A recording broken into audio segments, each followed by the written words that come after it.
la jeunesse africaine, plus particulièrement, est ici interpellée. Parce que c'est cette jeunesse qu'on veut utiliser comme des boucliers humains.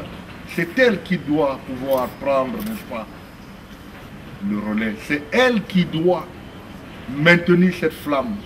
Parce que ce que nous faisons aujourd'hui, nous le faisons davantage pour elle. Et elle devrait le faire pour les générations à venir. Un homme courageux, Pius Ndiaye, le fondateur du quotidien camerounais, Le Messager, figure emblématique de la lutte pour la liberté de la presse au Cameroun. Pius Ndiaye, à 22 ans, avait créé le journal Le Messager en 1979. Il avait été arrêté et relâché à plusieurs reprises par le régime du président Biya.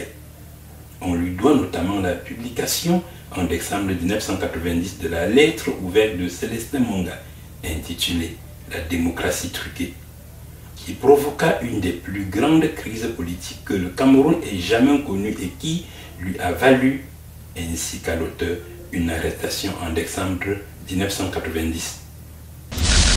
Nous devons rester attentifs, nous devons rester méfiants.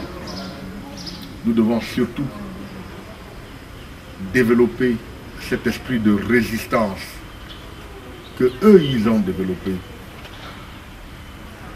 Parce que si nous ne sommes pas, si nous n'avons pas la culture de la résistance, nous allons vivre ce semblant d'indépendance qui nous anime, qui nous donne l'impression d'être des hommes libres, alors qu'en fait, nous sommes demeurés des esclaves. La jeunesse africaine peut s'inspirer d'exemples du combat que Pius Ndiaye a mené tout au long de sa vie.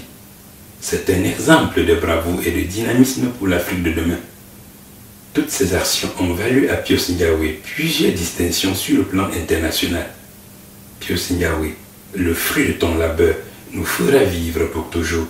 Nous ne t'oublierons jamais.